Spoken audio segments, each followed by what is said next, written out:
Hello and welcome finally to episode 21 of Eagles Don't Hunt Flies, right here on the Poison Rana Network, the show all about the life and career of John Moxley. And I'm your host.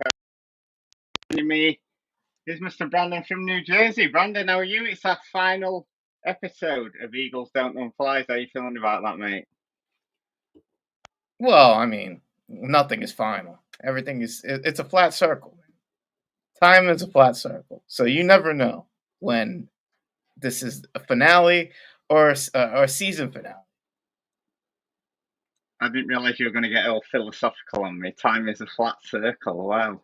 Who you got in Wimbledon? I think it's got to be Alcaraz, hasn't it, surely? Oh, he's a beast, man. I didn't know that guy was Italian. I thought he was Russian. Well, Alcaraz is Spanish. No, the other guy. He's playing the final. Ah, right, got you. Yeah. But enough about Wimbledon, Brandon. People aren't here to hear about our takes on tennis. I think we've covered all the best stuff with Moxley. Sadly, we couldn't make it work on this final episode to bring Dickie in one last time. He's busy with the kids. But, he's with us here in spirit like he has been for these past few episodes. So, Brandon, what didn't leave a cameo? Done? No, mate, having two kids, yeah, it's hard work. It's hard work having two kids. So what we've done, Brandon, we've drafted in a very, very special guest to join us for this final episode. I mean, I imagine most people listening into this will know him from his many, many contributions over the years to the Post universe and the Poison Rana universe. The only Mr. Jesse from the Six. Jesse, how are you, mate? Thanks for joining us on this final episode of Eagles Don't Hunt Flies. Oh, Martin, it is absolutely my pleasure on this beautiful evening here. I think it's very fitting because it's in keeping with the John Moxley Death Riders run that you see the string of amazing performers, and at the end you have a main event that's kind of underwhelming and doesn't make much sense. And I'm here to deliver that. But it's going to be a death match, though, so it's going to be great. I did bring my fork, so I'm ready to stab someone. Don't worry. True story. I remember when I first met Jesse. A lovely guy, great conversational. I was like, I didn't talk to him the first time I saw him. It was in Newark, I saw everybody, but I didn't really go up to anybody. I was nervous. I thought he was John Pollock. There's a resemblance. All you need is like a dress shirt and slacks, and you pull it off for Halloween. It'd be hilarious. It'd be a good bit. Wasn't there some guy on Tough Enough years ago that's like a dead ringer for John Pollock? There was like the 2011 Tough Enough or whatever. There's some guy who looks a lot like John Pollock, at least more so when he had hair, I guess. Yeah. Well, okay. So the next. I apologize for running late, though. With John and Way should pick that. The next person who gets to pick a show with John and Way should pick that. A season of Tough Enough with John Pollock on it. Yeah, I'd love to hear that. So thanks for joining us, Jesse. Obviously, this is a show all about John Moxley. Where does your Moxley fandom lie? Are you a big fan of Mox? Obviously, none of us have been loving the Death Ride stuff lately, but it has kind of turned the corner, and we're all getting behind sort of like Hangman Adam Page. I think he sort of like dragged the Death Ride, kicking and screaming into something that we're all excited to see as of recording this tomorrow night. But where does your fandom lie with John Moxley? And give us your top 5 moments of this show's history. No, that's it. Dylon, and Dylon. No, number one's definitely when Brandon started dropping references to Oleg Tverdovsky to pop Jack Wan in last time. That got my attention. He was no-selling me like The Undertaker, man. What a scumbag. In terms of Mox, yeah, I was. I never followed any of the stuff pre-WWE. I was vaguely aware there was some guy trying to shoot an angle with Mick Foley, and Foley couldn't do anything. So doctors told him, like, no, man, you're done. So the first time I saw him was with The Shield, and instantly he was my favorite member of that group. I could tell, like, the other two guys are going to be fine, But if this Dean Ambrose guy is going to make it, he's going to have to try harder because he doesn't have the look of Roman Reigns or Seth Rollins. Mm. And, that character, as you've outlined in 20 previous episodes, I guess not all of them were Ambrose, but that character had definitely his ups and downs. And I was thinking about this watching some of the matches back for this show. He is aged pretty much perfectly for like what you would reasonably want someone like that, both in terms of his physique and his look, but also his style. I think he's like the most Gen X millennial ever. Like he's just been waiting to be a grumpy old man and complaining about weak, soft kids. So in that sense, I think the Mox, he found his character probably as soon as he became Mox, and he's never really left it. There have been times, like obviously with the Death Riders, how that's and how he's positioned that aren't perfect. Nothing is, but he's always Mox. He's never, ever since he had that gas mask on, complaining about smelly fans or whatever. He's never been inauthentic, and I think that's something that few wrestlers can say. He must have been a StarCast. That's why he was wearing that gas mask. Those fans at the Fan Fest must have stunk. So he was like, I'm going to wear a gas mask. That's what I hear. Yeah. Says the guy who's wearing a hoodie during a heat wave. I'm inside, man. It's nice and cool. The heat. You know what I said to the heat? Suck it. What a motto to live by. Well, yeah, I think, going back to what you said, Jesse, I think, that's one thing, despite, people's, there's a lot of, critics of Jon Moxley, but that's one thing you can say, that he's always sort of like been true to himself, and he's always come across as authentic. And certainly, with the way he looks now, I mean, he's like, the way he's jacked now, he looks like he could eat Jon Moxley from like FCW, like Dean Ambrose rather, from FCW. So yeah, he's certainly like been putting the time in the gym and stuff like that. That is certainly something that you notice, especially if you go back and watch his CZW stuff. Yeah, but I miss that guy, man. That guy had hair. He was he looked like the everyman. Is that how you judge a man, Brandon, based on how much hair they've got? Repeat that again. Is that how you judge a man based on how much hair they've got? Yeah, no doubt. All right, thanks. Good to know after we've done 21 episodes of this thing. He's a baldest. Anyway, so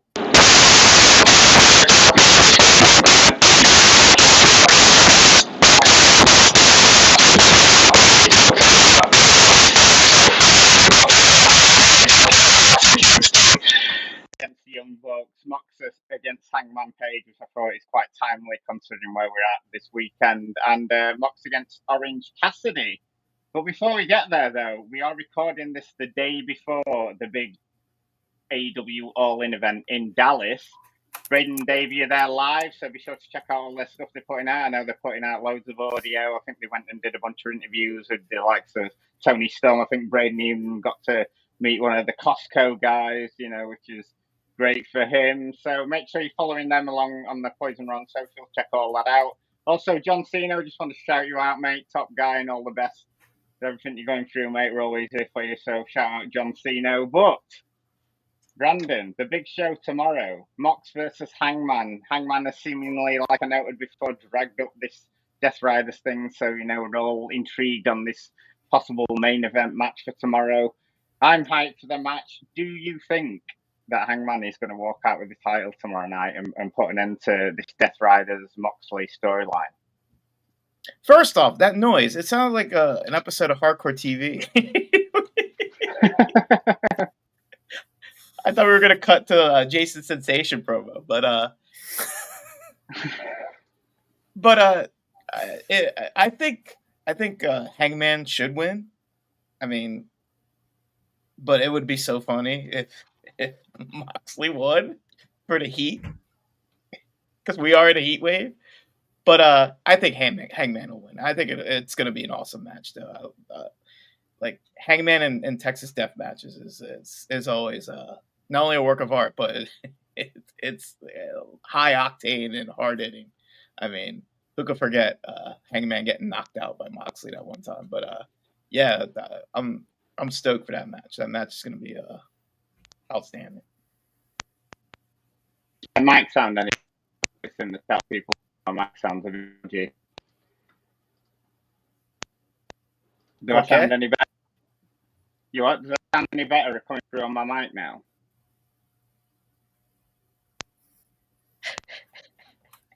Hello. This final episode's going in flames. I love it. Must be why the show's ending.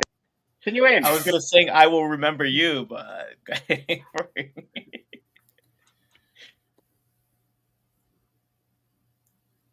oh man. So, like Jesse, while Martin is fixing his microphone issues, like, well, tell, what do you think? How is this final match going to go between Moxley and Hangman? Give us your thoughts, your character pros. That's actually a very good question, and I'm really glad that I've watched the first Texas Death Match in preparation for this show, because I only really remembered the finish of that match, and like that match, I felt like Mox was going to win the whole time. Like going into it, I thought that he would just win, and so I think they really played on that, because I guess that was the prevailing thought of the audience. This time, everyone's pretty convinced Hangman must win.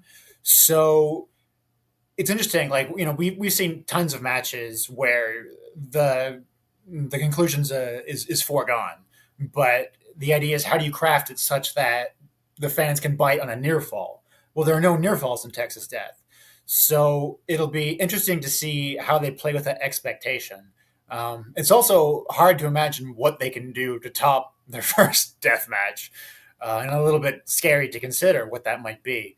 But I guess the difference, what will probably mark tomorrow's match out from the one we'll be reviewing shortly, is that tomorrow's match will probably have a hell of a lot of run-ins from all the Death Riders and the various AEW Avengers. So that will probably really define the match, because the fans aren't going to really get into a possible finish until we've had 6 or 7 run-ins, because they'll know there's someone left to come. So it's just a matter of how early they hit that and in what sequence all those happen. But I do expect Hangman to win, yes. Oh, no doubt. Excellent. Can you hear me now? Yes, a little bit better. Oh, excellent. Good. I love how no one told me before we started that my mic was all fucked up. I love how I've had this mic for about 10 years now, but yeah. So it might be time to get a new one. I mean, as soon as you're hanging up your jersey for retirement, your mic goes to shit. Yeah. I've had to go with the old classic internal mic on my Mac, but yeah, I definitely think that Hangman's going to be winning this match. I mean, it just makes the most sense completely. The gallery is saying that your mic is kind of still fucked up. Right. Okay, Brandon, you're going to have to do a filibuster. I'm going to have to do a carry job in this episode, because Martin has a shitty mic. Come on, Dickie. That's not cool. Like with the run-ins, do you think there will be like people that we haven't seen like in a very long time? Like, I mean, besides the dude that climbed on the mountain and planted the AEW flag and said, "Hey, man, I did it. I climbed the mountain." Do you think? Who do you think? What are your the odds of seeing like people we haven't seen in a while in this match? I think that there's got to be at least Eddie one. Kingston. I mean, Eddie Kingston's the betting favorite to come back in my eyes. Like, I mean, it's been like what, 2 years, a year and a half since his leg injury. So yeah, you don't want diminishing returns though, right? So like, if let's say both Darby and Eddie Kingston are ready to go, would you bring them both back? Because then I don't know. Famously AEW, when they debuted Adam Cole and Bryan Danielson, right? That was a 1-2 punch that really worked. So maybe they try to echo that. I've heard people saying maybe Copeland, but I don't really understand why he would come into this match. He's got a program set up with FTR, right? But I think he's going to interfere with that Christian multi-tag match personally. Okay, but FTR's not even in that. I think they might be in that match. Oh, sort of like, yeah, because that deal they struck with Christian Cage. Yeah, Yeah. that makes more sense to me. Yeah, like it's tough because I don't know anything about Eddie Kingston's like actual rehab, his health, and I don't know anything about Darby and the damn um, mountain. I assume he's okay, I but mean, he climbed the mountain and he got down. I mean, it was like that Rocky IV when Stallone climbed that mountain alone in the snow. I mean, without ropes and nothing, like a man. And when yeah, was that? When did he get to the top of Everest? That was like what, 2 months ago? who, Rocky Balboa or Darby Allin? Darby Allin. Have you seen Rocky IV, by the way? It's a great movie. I haven't seen any Rocky movie. Oh, you Philistine, you. Come on. I just hate Philadelphia. That's all. Hey, the garbage strike is over, man. Come on. What was? Yeah, Darby climbed the mountain. He came down, and he should be ready and sorted for whenever they want to inject him into whatever program they're going to put him into. I mean, he should be ready to go. I mean, I heard Danielson might come in too for that run-in. It's interesting. Like what Avengers Endgame they're going to try to do for this show. He climbed the mountain. He turned around. He was like, "Yeah, man, this shit ain't it." Yeah, he could be in like Dharamsala now with the Tibetan monks, the Buddhist monks. Maybe he's on a different plane now. He'd be like Eddie Murphy in Golden Child when he you ever see? I want the knife, please. What a movie. This show is going great. I mean, this is what happens. This is like the pilot for my podcast. Yeah, like if you're angling for a spinoff, I am angling while the boys are in Texas, man. The boys are, the kids are taking over. Yeah. This why is Drake beefing with Jack Meat Singh, man? Oh, I'd say because they don't have. Did he go to the Kendrick concert? Is that why? That was Jagmeet Singh sacrificed himself to spare Canada from Pierre Poilievre prime ministership, and then he recedes into the middle distance, and we all applaud him. Thank you, sir. And then he comes in with this weak ass. Oh, I'm sorry, I went to the Kendrick concert. Like, what the fuck? Who's asking you to apologize for that? But anyway, he's not relevant anymore, so he can do what he wants. He's a private citizen now. He can see whatever concerts he likes and then apologize for it. How's the first 100 days of Mark Carney going so far? Could be better. We're over 100 days. No, we're fewer than 100, right? Yeah. That was what, late April. So, so you still got some time to turn around. Let's. All right. Well, I was told we should get into the match since our host is having. Okay. He's having a Texas death match with his mic right now. So let's talk about the first match on the show. It was on this show. It was Jon Moxley and and which match do you want to talk about first? Well, let's go in chronological order. That this was the order that Martin sent me the matches in, so I presume we're starting with the tag.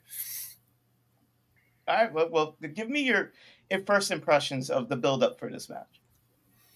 Oh, this was a real walk down memory lane. So we just had Dynamite 300, right? Yes. And I was thinking like, oh, so it's been on the air now for over 5 years. And I just think like back to when I was a kid, how much wrestling changed over a 5-year period. And I'm like, it doesn't feel like it's changed that much. But going back to watch this, it did feel like it changed a lot. In as much that the Young Bucks. Mic test 1 2 1 2 1 2. Oh, you sound great. Excellent. Thank you. Hallelujah. Sorry. Shield. Yeah, what was that? Sorry, Jesse. I didn't mean to cut you off. Carry on, mate. Okay. Thank you, Demon Martin.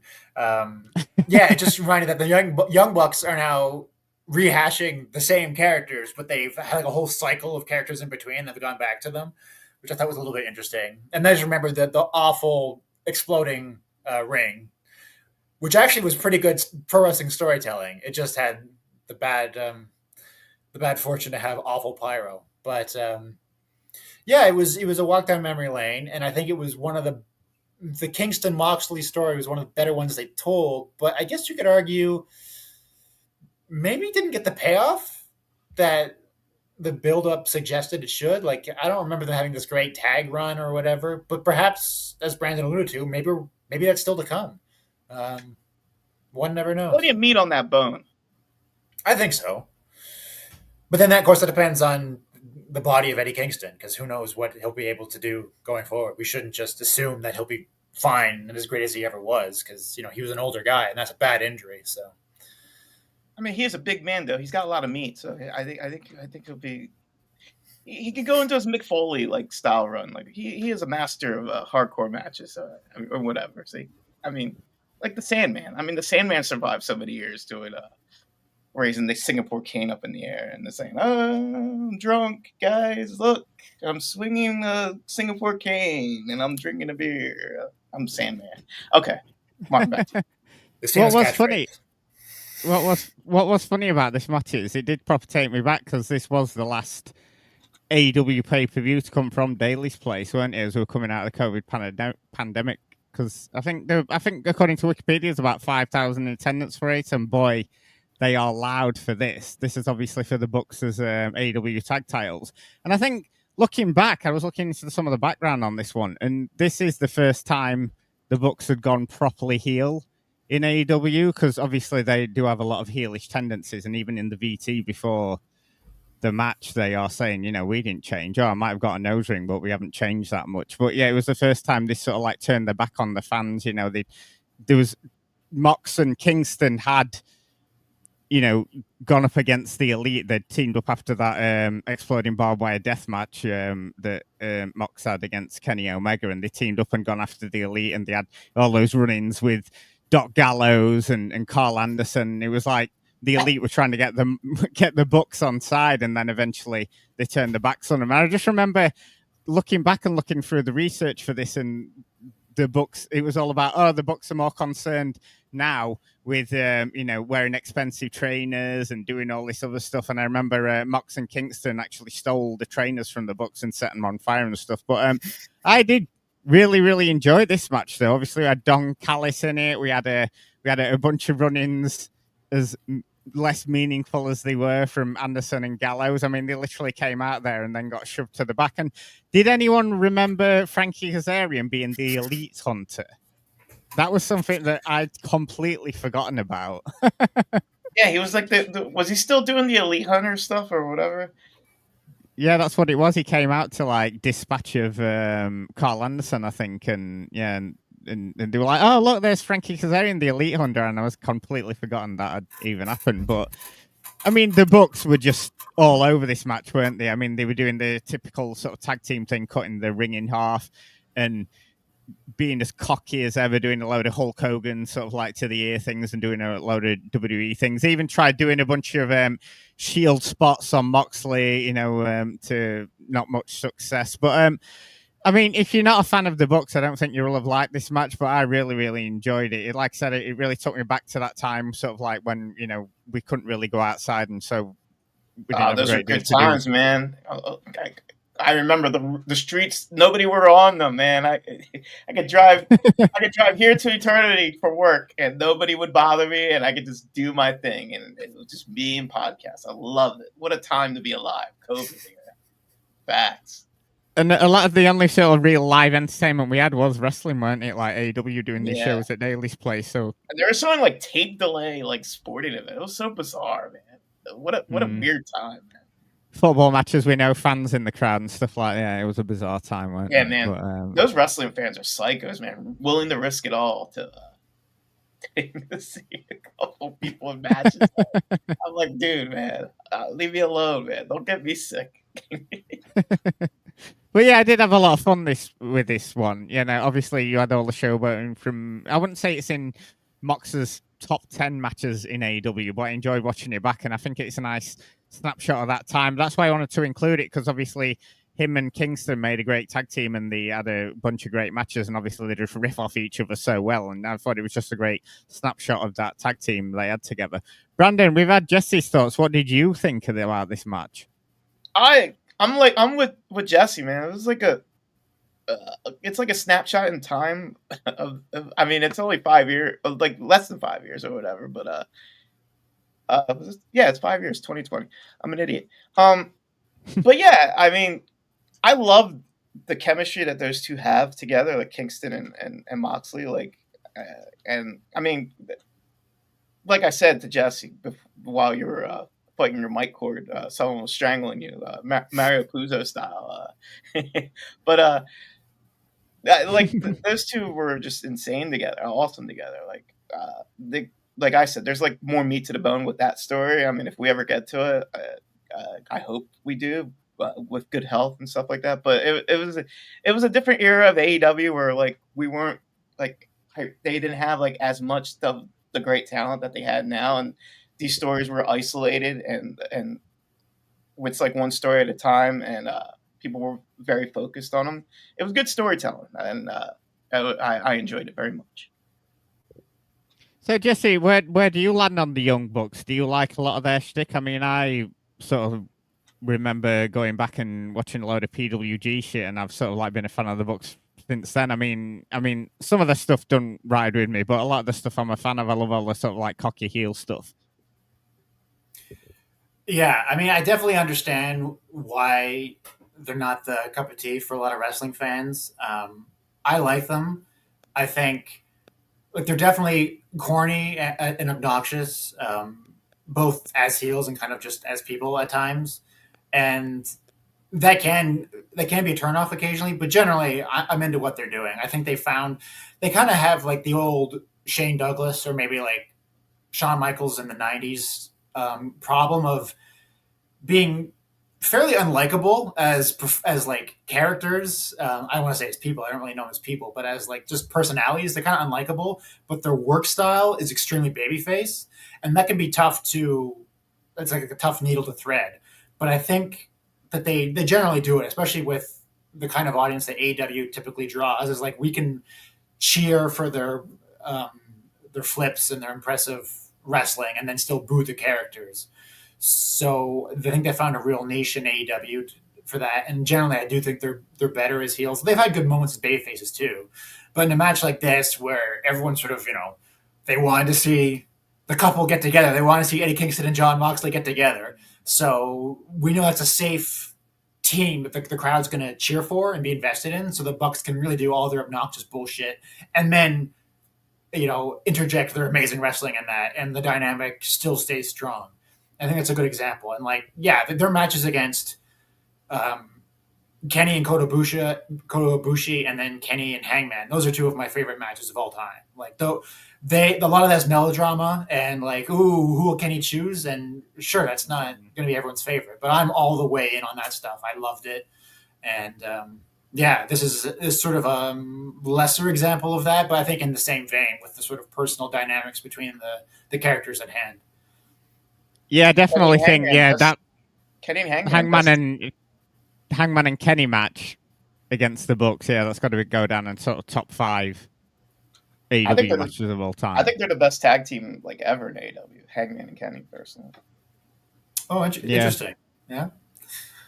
I mean, however short they were as a team, but I think they were incredible. Like those guys, the chemistry together is just like unrivaled, man.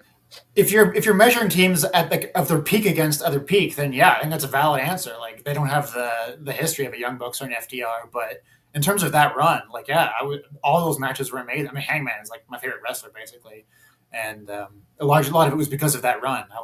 And a lot of my loyalty to AEW was because of that run and that storyline. That really got me.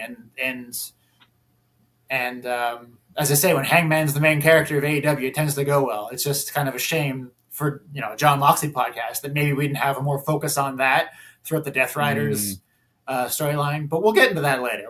Jon Moxley has years ahead of himself after this tag match that we just talked about. So what Brandon, do you think that Eddie Kingston might make a comeback at All In tomorrow?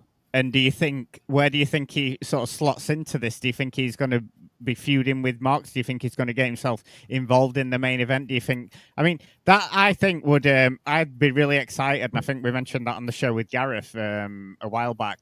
I'd be really excited if it was Kingston coming into, if Mox did lose the belt, and then him and Kingston could have like a program over the summer. And I think that'd be something to really sort of like for Mox to get his teeth into, because even he doesn't look like he's so convinced with some of the Death Rider stuff they've been doing recently. I mean, Moxley's promos for like coming to the show have been like really, really good. But with your question with Eddie Kingston, like, I mean, I know Moxley is probably going to disappear for a while if he loses, which is fine. I mean, you should after this whole storyline and angle. But I mean, if Kingston comes back, I mean, what, you got Blood and Guts, right, coming up? I mean, you can have like a sort of team AEW versus the Death Riders or whatever you're spinning off of these guestos and cameos that are going to be hitting the ring to save to defeat the Death Riders and stuff like that. I mean, you could spin it off to something like that. I mean, if we get a Kingston and Moxley feud out of this, if he returns, sign me up. That with the way they the promos and stuff would be electric. I'm all the way in on that. But your fear is like, but your fear is like, if Moxley loses the belt and stuff like that, is he gonna play ball and be in the company and whatnot, or is he just gonna take his ball and go home for a while and then sulk? Like when he remember when he won the New Japan title and like he was kind of miserable. Well, you heard rumors that he wasn't too happy with his stories and whatnot. So we'll see what happens. That's my concern. Well, I think now it's, I mean, obviously we're sidebarring here from what we're initially talking about, but right. It's still about Moxley. But a lot of people have speculated what is going to happen to him once he, loses the belt. And is there much more for him to do in AEW? Obviously, you can go back to the Kenny feud, but how many matches have they had? And you can go back to Kingston and stuff. Well, that's only going to keep going for a few more months. It's, it's retreading stuff that he's already done. I mean, where do you rely on it, Jesse, in terms of Mox, if he does lose the title to Hangman? Do you think he's, I can't see him going back to WWE, but it seems to make sense in terms of like he's done all that he really can in AEW, and sort of like a bit of a run going in WWE might be sort of like best for him, even though I don't think he'd probably think that. I don't know his contract status or anything, so I don't know if this is he's got like one more year left after like next year. Yeah, something like that. It's not long, is it? No. I know his wife's contract ends sometime this year, right? Right. That's what I heard on other wrestling podcasts. So I don't know, man. It's just gossip at this point. Well, go ahead, Jesse. I'm sorry. I mean, I agree with you, Martin, in that he doesn't have anything more to accomplish as a performer, as a professional. Like he's done everything. He's really, several times he's bailed AEW out and been the guy to carry the company when Punk left or whatever happened. He was there. So maybe he feels that way. As a character, though, I feel like there's quite a bit more they could do, because we've been talking about, well, if Eddie Kingston came back, what would that look like? Would that be a feud? But you could say the same for Darby Allin, who I feel like he kind of has to beat Mox, like for that character. So maybe when Mox, if he is leaving, I feel like that's a last match because I don't know if anyone heard that, but the raccoon breaking into your complex. Yeah, apparently the things are falling down. Don't mind that. I do think Darby has to come back and defeat Mox at some point for that character. And also, John Pollock said this coming out of Anarchy in the Arena, that this that loss should display some fissures in the Death Riders, right? We should see consequences of that loss. And unfortunately, we haven't. Like, I agree the Death Rider story has gotten better, but that is a fumble. I feel like we should see some more internal squabbling. Maybe there's a reason we're not, because they have longer term plans. But I definitely feel like, and maybe the reason is for Blood and Guts. Maybe that will be the loss that brings the internal strife. And you figure like what would the faction just completely break apart? Would break apart into other factions? I think that maybe Dickie Burr's talking about Gabe Kidd in the comments, and if they can steal Gabe Kidd from New Japan, like that's the guy. You have him just murder Mox, and then I mean, he's there this weekend, so yeah. And But he's the one that- also, didn't he break Eddie Kingston? Didn't he get hurt in the Eddie Kingston match or whatever? oh, I don't know that. That would make sense given what Dickie's saying here. Yeah. But also, I would kind of love to see Wheeler Yuta murder Moxley and take over the group, but as instead of this badass, this chicken shit heel, because everyone hates Yuta, right? He's the one who's getting all the heat. So I don't know. I think that maybe Yuta putting the plastic bag over Mox, maybe that's where we end up here. But I feel like whatever the man wants or whatever, as a performer, he can decide what he wants. But as a character, I think there's a lot more that he can do with Jon Moxley. I just think that probably as a champion, we don't need him as a world champion anymore. That's all. Because there's so many other candidates in AEW. Yeah. That would be hilarious if Wheeler Yuta was the one to fuck Mox up from the Death Riders. Yeah, because you would also assume that Bryan Danielson is going to come back at some point. Yeah. He's going to get his recompense. He just seems to be fucking about doing karaoke with Ospreay, so I don't know. He just seems to be happy just or appearing. Was he at that AAA show or whatever? CMLL show as well. So I don't know. Yeah. So you'd think like in storyline wise, it'd be definitely all about Mox, but God knows what Bryan Danielson's up to. But that'd make perfect sense for him to come back and choke Mox out. He could use Justin Roberts as tie while he was doing it as well, couldn't he? That'd be a nice hark back. Last thing about the Bucks and King and Mox match, I did notice Kingston and Moxley had a fantastic entrance, full of energy, everyone going crazy. Then I did notice Moxley was throwing some chairs around randomly, and I was like, so this lawsuit that we've had recently where he was throwing people around backstage, it could have happened a lot sooner than it actually did. So perhaps he needs to be careful about what he's throwing around when he's all hyped up for an entrance or whatever. But I digress, because moving on to our second match, and we've already talked about this man a fair bit already. It's Hangman Adam Page against Moxley, the match from Revolution in 2023 from on the March the 5th from the Chase Center in San Francisco.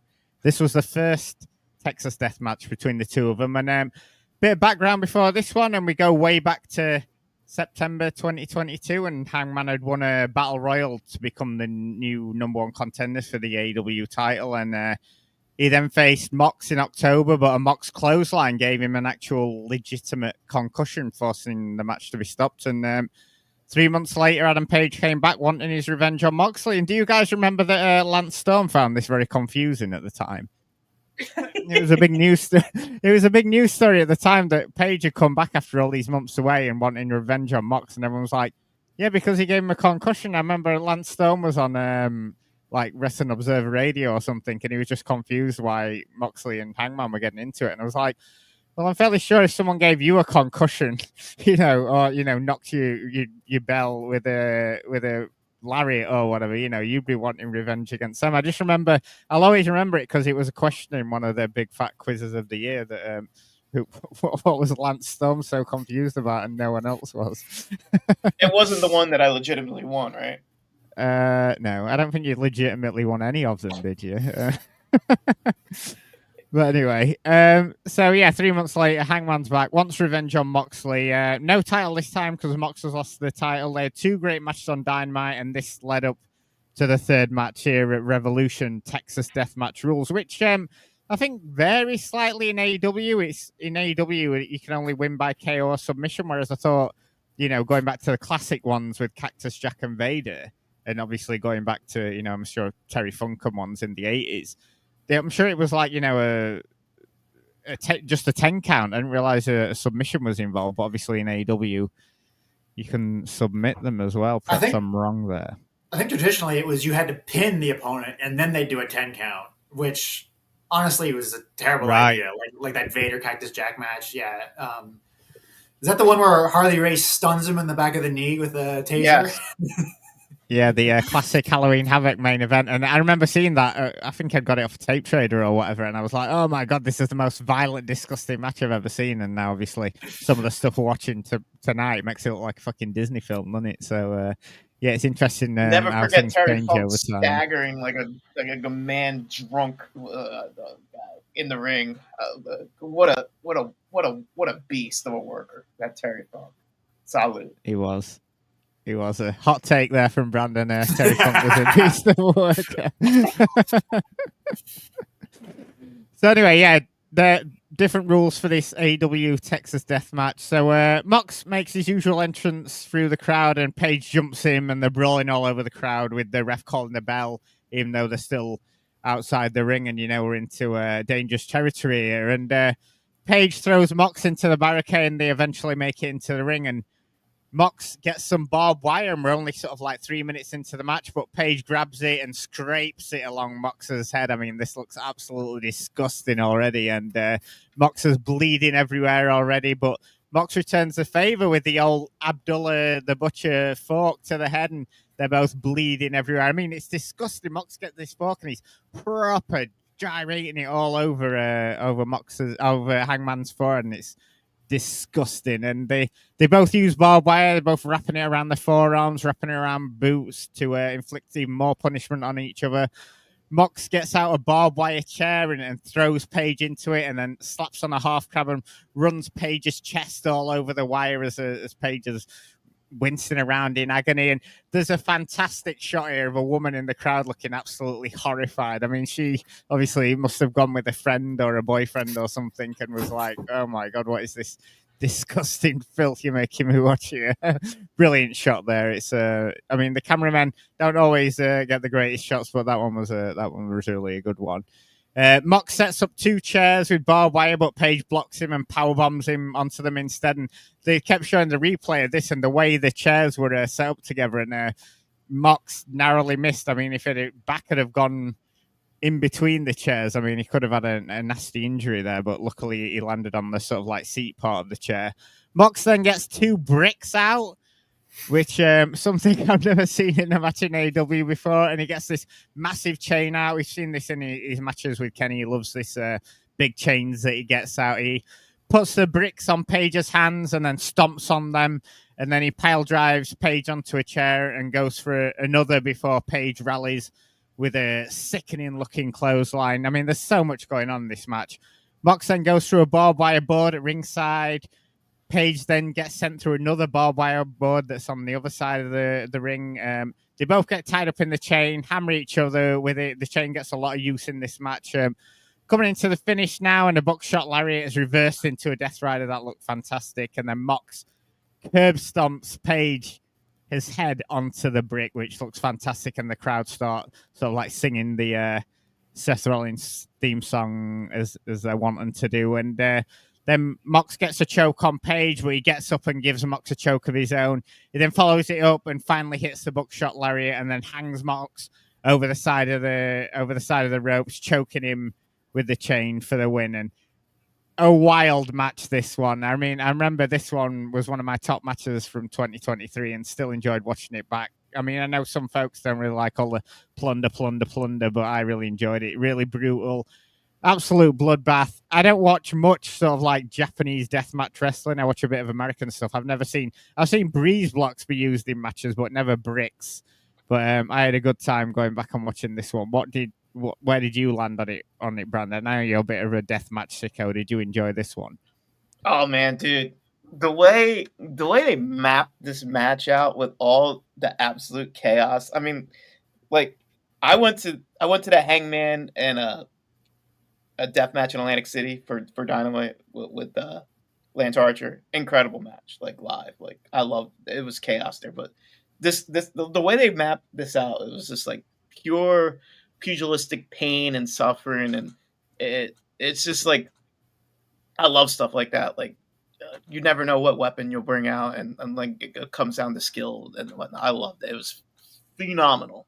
There's just the chemistry that these two men have, and like the way like the movement in the match and stuff. It's top notch. Like one of my favorite matches. Like I'm with you. Like in AEW history.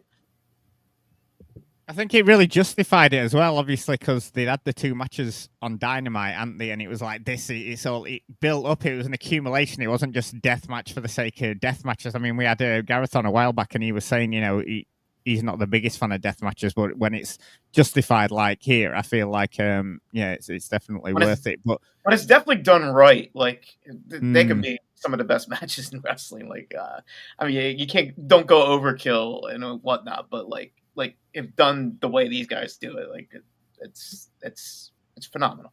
Was the cameraman Simi Snuka, by the way? What? Explain yourself. Simi Snuka, remember the Undertaker and Shawn Michaels? All right, go ahead. Continue. Where do you land on this match, Jesse? Are you a fan of death matches in general, or I'll just ignore that from Brandon. Are you a fan of death matches in general, and where did you land on this one? No, I'm not. I never watch death match promotions or whatever. Like various hardcore matches. Yeah, I'm into it. Given if there's a reason for it, like when I was a teenager or whatever. Yeah, it's just fun to watch people go through tables. I understand the appeal there. And I love Mick Foley and the stunts he would do. That's probably drew me into this. But now, I want something to justify the violence. And something like the fork looks incredibly painful. And you can see, normally when Mox does it, right, you hold it such that you're basically just hitting someone with the butt of your hand. But when he gets juice on Hangman, he's actually digging it in there to start with. And that's going to be incredibly painful. But it's not going to jeopardize a man's livelihood or his long-term health. And the one thing I didn't think about it, if someone does that to your forehead, your first impulse would be go, my forehead. But of course, as a wrestler, Hangman wouldn't want to do that because you don't want to wipe away the blood. That's the whole point. So imagine someone's jamming a fork into your head and you can't even just have to sit there and take it. Oh, what a crazy fucked up job these guys have. But I loved watching it. And the and everything leading up to it was just a great example of making lemons out of lemonade, right? He legitimately knocked out, or I guess you could argue Hangman knocked himself out by doing the flip, but it's a legitimate concussion that can be very scary. But just Stan Hansen and Bruno or whatever, if you can come back, great, let's make it an angle. And I just remember Mox, at some point, it would have been before one of the other matches where he's doing his normal thing in a hallway, screaming at the camera, and he's just what do you want me to do? Yeah, I was trying to take your head off. That's the whole point of this. It's pro wrestling. Yeah, I was trying to hurt you. Why, you want me to cry for you? And I think that was great. And I think that's why Hangman should have won this match for the feud. And I just love the ending because he hangs him over the rope, a la Repo Man and British Bulldog, as everyone remembers. And when what a callback! Happens, I assume that was they're paying homage to it. And of course, you assume that, okay, Mox is going to go out. Protect the Mox character. Repo Man. Exactly. But instead, John Moxley does probably what anyone would do. He takes a second, you're like, okay, how can I get out of this? Oh, I can't. I'm going to tap out so I don't die, which is probably what anyone would do. And it's still shocking just from knowing about pro wrestling. You figure protect the character, make them pass out. But instead, Moxley taps out. And it's because he knows he's big. It's sort of like a combination of MMA. If you know the guy's got you, the guy's got you. But also, he's being hanged by a chain over the top rope. And I think it was just the match delivered on everything it could have. And it kind of makes me scared for what they're going to do tomorrow to top it. But yeah, loved it. Maybe even my favorite Mox singles match. Probably my favorite Mox singles match, yeah. Wow. That's a hell of a recommendation. Yeah, well, I mean, that's the big question now, isn't it? What are they going to do tomorrow? Are they going to go full on CZW sicko and get the breeze blocks out and things like that? Are we going to see light tubes or I mean, there could be anything happens tomorrow. They're going to hit up they're going to hit up that Billows in Williamstown, straight from episode 2 of Eagles Don't Hunt Flies. Remember that? Oh yeah, the hardware store, yeah, where they got all the stuff in Delaware, yeah. They're gonna buy light tubes in bulk for this match tomorrow. It's they're gonna put that Costco card guy to use. I mean, a big. Yeah, don't they get melon. some kind of discount with the Costco guys being there? Yeah. Yeah, we're gonna put that big fat bell into use by borrowing his black card at the Costco store and then buying some light tubes and cutlery for this match tomorrow. Well, yeah, you can imagine the budget they had for them CZW matches, and imagine what the budget they can go to Tony Khan. It's like, oh, this is going to be the main event of the show, mate. We need like $100,000's worth of stuff. So we're gonna go to. We can use some live mortar shells or something like that. Yeah. Buy out the whole United States defense budget for this match. Yeah. I mean, it's in Texas. You can probably get that stuff there, right? You know. Yeah, well, yeah, that is very true. Yeah. You can go to a rogue farm in the middle of Midland, Texas, and get some arsenal for his death match tomorrow. Hangman's probably gonna do something. Probably not in the arena, but on the outside, he's probably going to make some kind of entrance on a horse, isn't he? You would have thought with him being in Texas. What if the horse takes a shit in the ring, though? That'd be hilarious. Well, I know it is. I mean, as we discovered earlier, once you go live, anything can happen, can't it?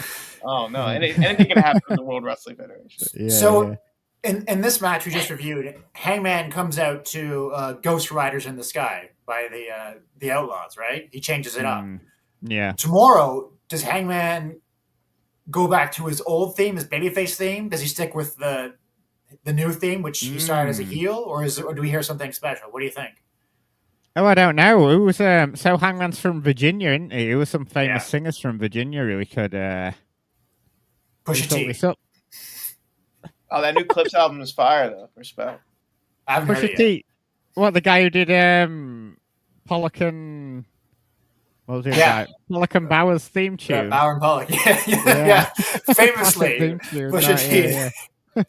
The Bauer and Pollock theme song. Yeah. That's literally the only reason I know him. So there's loads.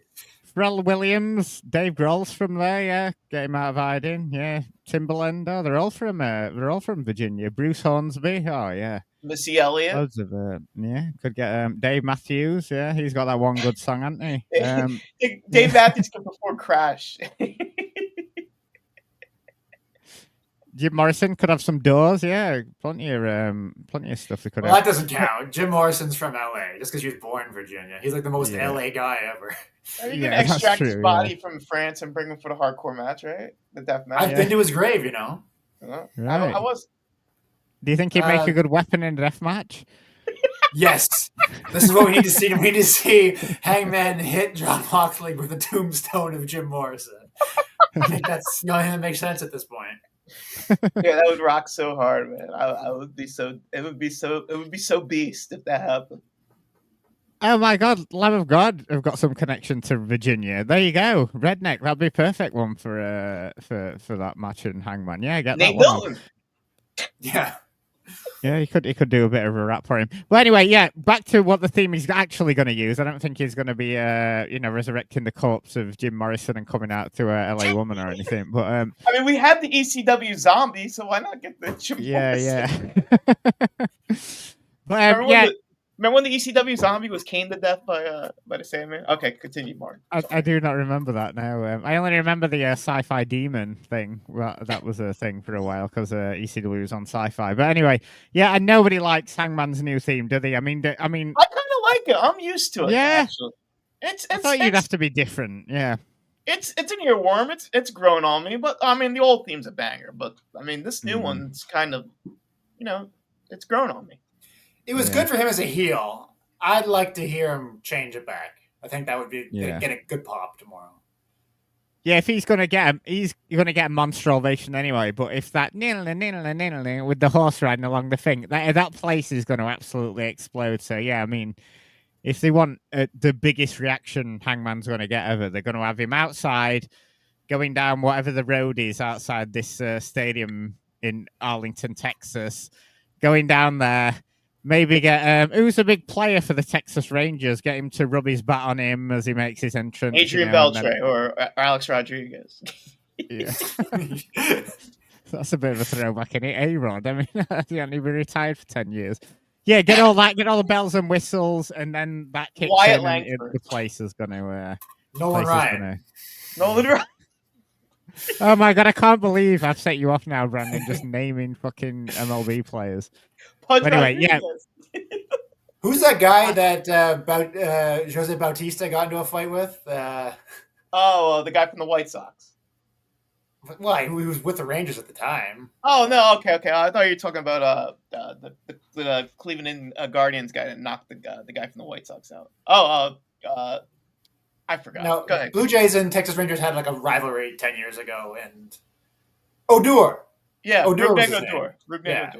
Yeah. He'll come out with the corpse of Jim Morrison. Why was Joey Bats a bit of a scrapper? Did he get into a lot of fights? I think just maybe I don't know what Brandon's talking about with this White Sox guy, but as far as I know, it's just the Blue Jays and the Rangers, they didn't like each other. And, right. There was the whole bat flip. Odd rivalry, that one. Yeah, but anyway, that definitely goes down in at least, I'd say, top 10, top 5, maybe even AEW matches for me. So yeah, great watching that one back. And we come to our final match of the selection box, but we stay in the same year. Knocked out by Jose Ramirez. Continue. Oh, you got your Jose's mixed up there, Brandon. How dare you? Gonna have to hand your Hispanic card in now, mate. I don't know if that's a good or bad thing in this country, but we'll continue. So we're staying the same year, 2023, but we're at All Out on the 3rd of September in Chicago, Illinois. I mean, this is around the time when AEW pretty much run that town to death, aren't they? But they were there every weekend. They were pretty much, weren't they? For about 2 years. Row. It was like he had a season pass. He did, yeah. But so this was the show that was 1 week after All In, right?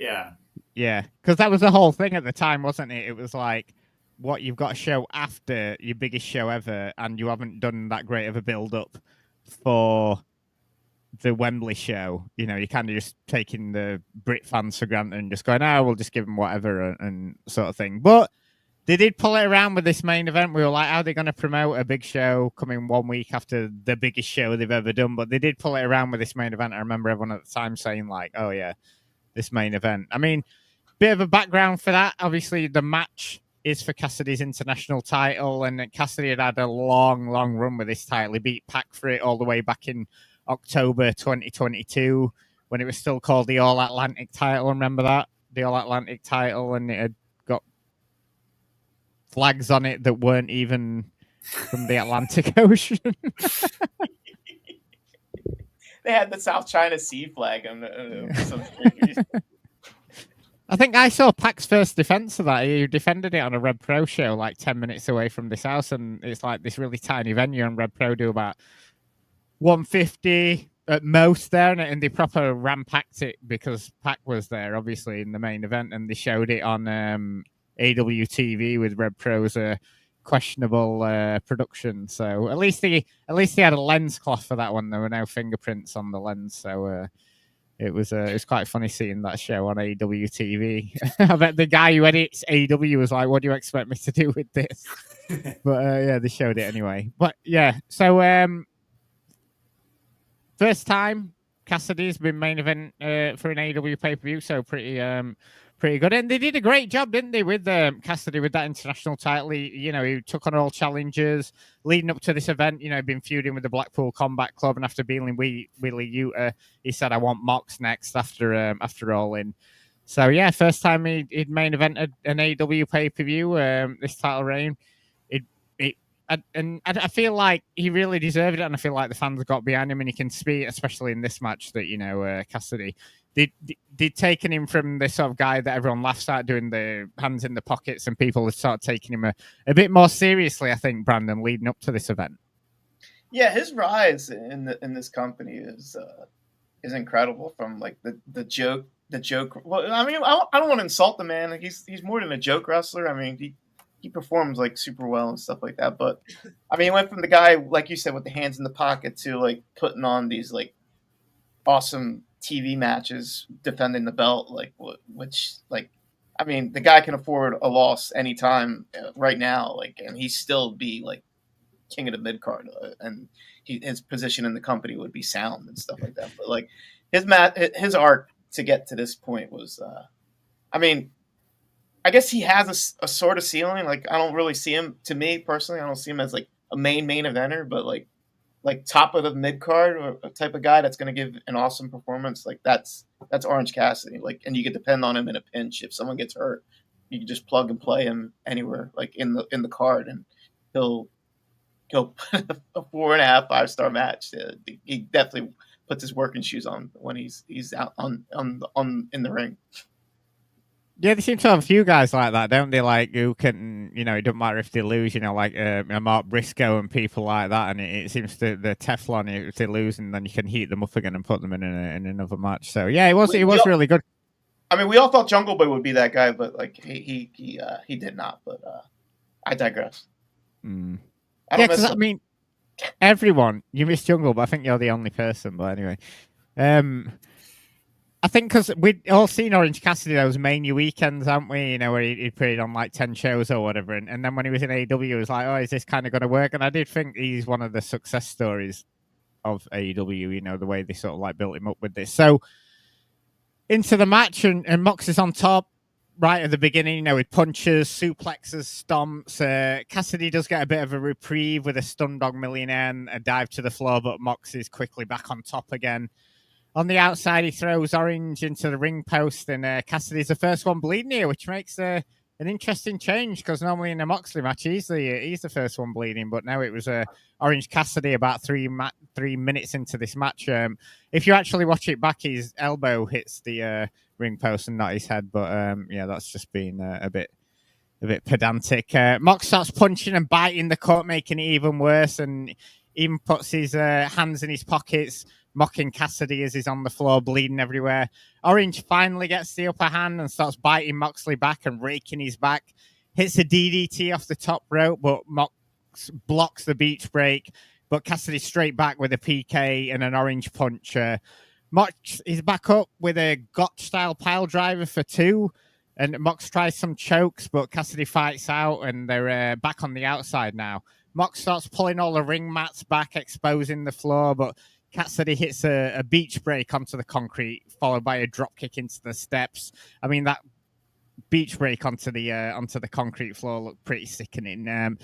Mox is almost counted out, but gets back in and takes more orange punches.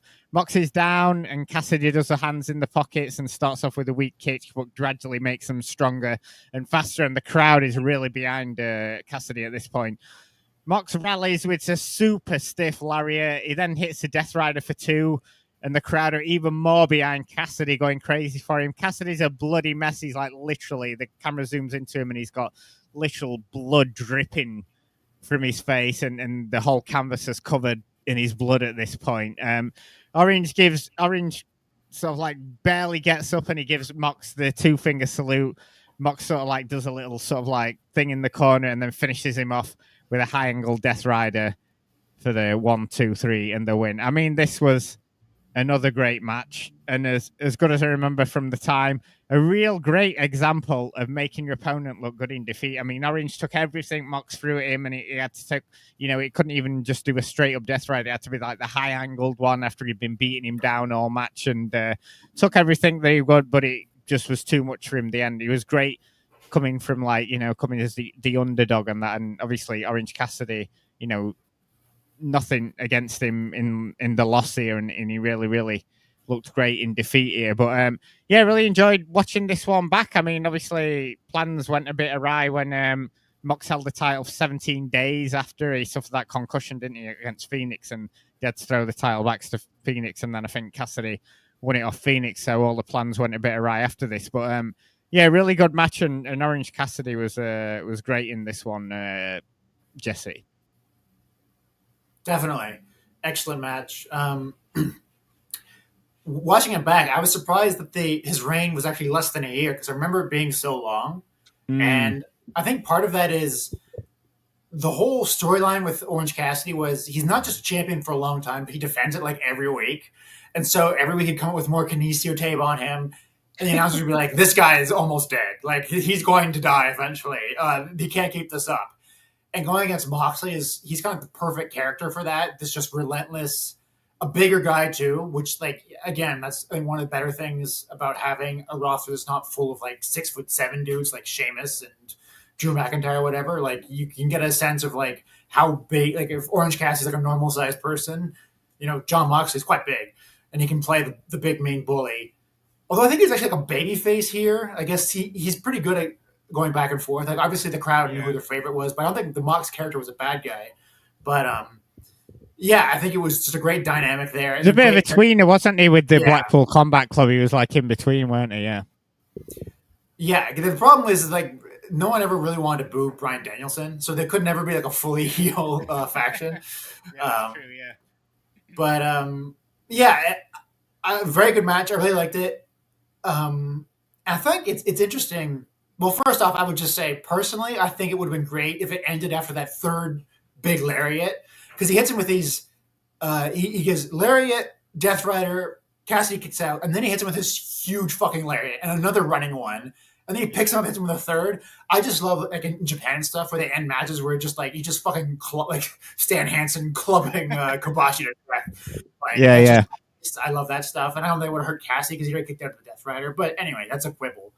But my takeaway out of these three matches, I think it's an interesting one to end this podcast series on Jon Moxley, because I think all three of these matches were more important for his opponent. The first match review was important to establish the new heel Young Bucks character. The second one was important for Hangman to sort of start rebuilding himself after the concussion, but also in this weird nether realm he was in after having lost the title. And he wouldn't really get there until he turned heel in the Swerve program anyway. But I think it was more important for him than Moxley. And this, I think, was, again, we don't know what would have happened if Mox didn't have to give the title because of the injury against Phoenix. But I agree with Brandon. I don't see the Orange Cassidy character as a world champion. So I feel like this was probably the zenith of that character. Like this match was sort of like the apogee of Orange Cassidy. And it's kind of funny to end the series based on Jon Moxley with three matches that arguably are more important for the other. But maybe that tells us something about Jon Moxley. Maybe he's someone who allows other characters to shine and is a great foil for other characters. And he can adapt, as a tweener would, adapt his character to really put the focus on his opponent, whether he wins or loses. And maybe that's a real credit to Jon Moxley as a performer. That's a fantastic point. Yeah, not really sort of like, obviously the last match with Cassidy, definitely that really shines through. Yeah, but I'd not really considered it in terms of the match against the Bucks and Hangman. Yeah, but you're completely right. Yeah, so it does show a bit of a different side of his character, because obviously he does get sometimes slated, he never loses and, he's a bit selfish and stuff like that. But yeah, this does show, definitely another side of him. Brandon, what were your thoughts on this final match of the selection box? Oh, I thought it was action-packed and fun, and like, I mean, it's typical of like Orange Cassidy and Jon Moxley being a giver, and just another guy he had great chemistry with and whatnot. Like, I mean, when you see it in the ring like that, when two people have great chemistry, like you're gonna get an excellent match, and they certainly delivered. I mean, was it? I thought at one point during this Cassidy run that he was just going to completely come in mummified, like coming out of sarcophagus. How banged up this dude was, like challenge. What is his run as the champion? But yeah, it was a fun selection by you, Mark. Thank you.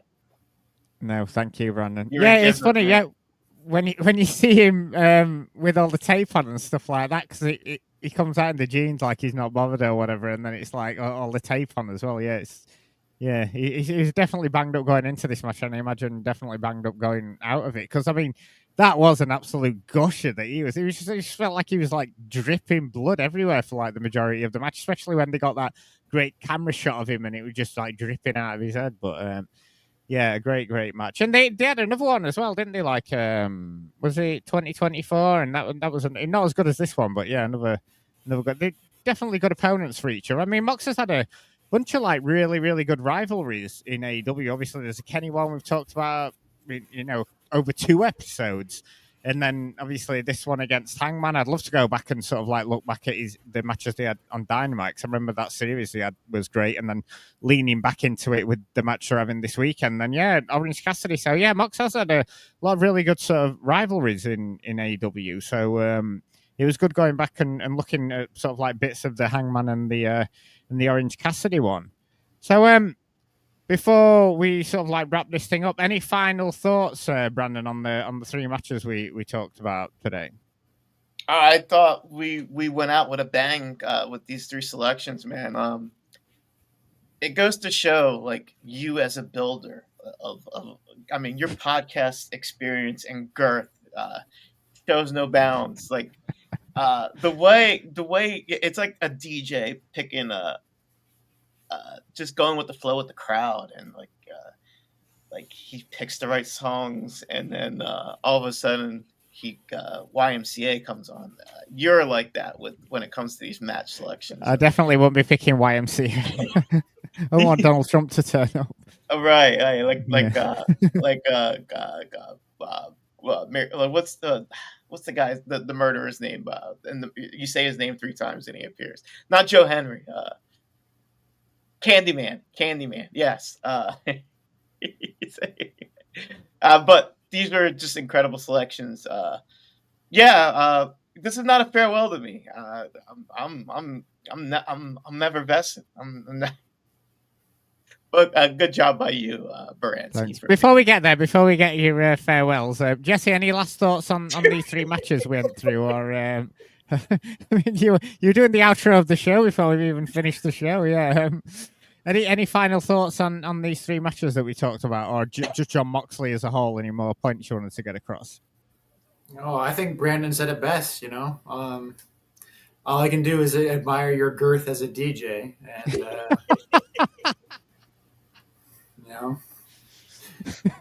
Brandon said what he said, and there's really nothing I can do to add or make it better. Oh, thank you. Thanks for that, my guest. What jersey are you wearing? Hey, it's New York Giant, mate. The one and only. Man, Devils jersey in tribute to Dickie. Yeah. Oh, what a man. He loves the Devils, man. I wish he was here, man. He would fire off like his New Jersey Devils takes, but he's not here. He's no, Dickie's a big John Tavares fan. He's happy that the Leafs re-sign him. I've seen the evidence. I know, man. What a fan. What a mark. And New York Giants. What is that? You're not from New York City. You're from Rotherham. Oh yes, like the Arctic Monkeys reference there. Very good. I do what I can. As we all know, the New York Giants play in New Jersey, so I'll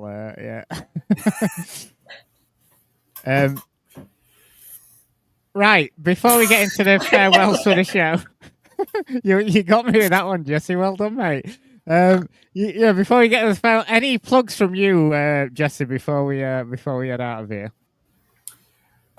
Just keep an eye out for my new podcast series with Brandon covering the career of Barry Darsow, and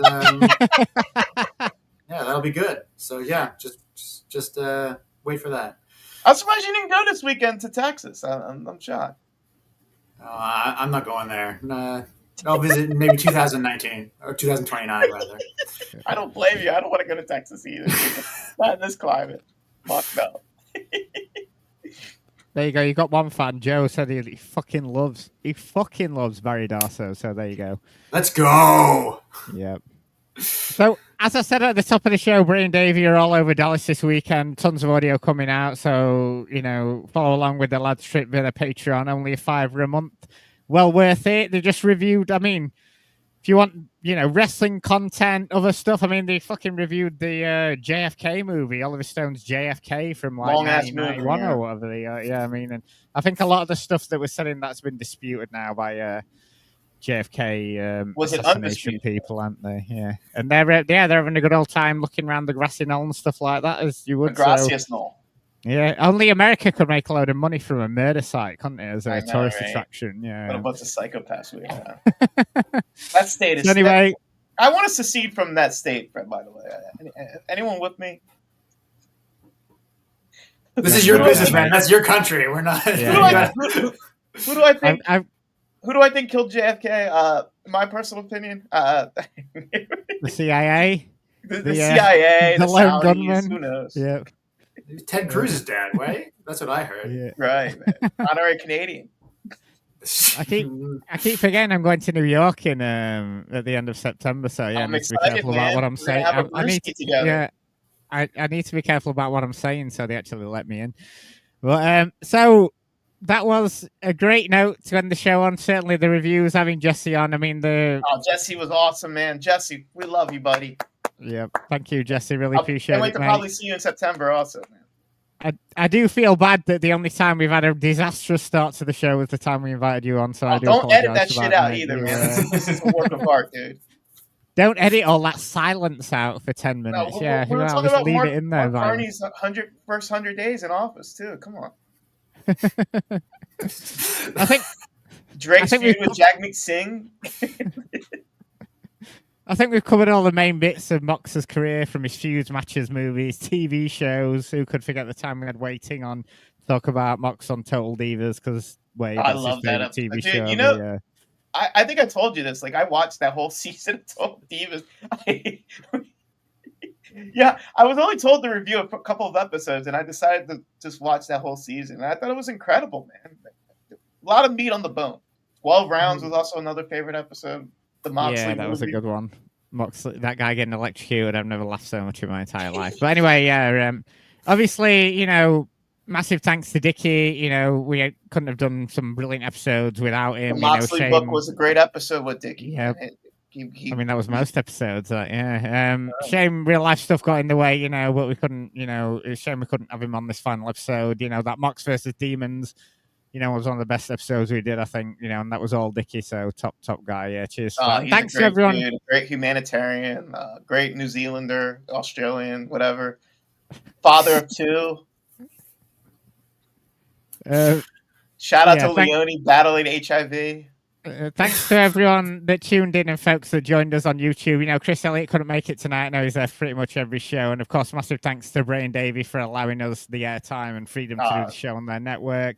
Thanks so much, lads. Thanks to all our guests that everyone came on. Thanks to Mr. Moxley for all the great matches and angles. Any last words, Brandon, that won't get us cancelled? Yeah, I just want to thank you, Martin, for letting me... Apology not accepted. Always wear a condom, Vicky. I'll never pull out. Thank you for letting me on this ride with you. It was fun. You're not only a great podcaster, but we're friends in real life and stuff like that. So you're an awesome human being. And Dickie was great co-host as well. One of the funniest people I know, and one of the most knowledgeable people I know when it comes to wrestling and stuff like that. So it was fun doing this stuff with you and all our guests that were on here, Gareth and Benno, and that was my first interaction. Interaction. Why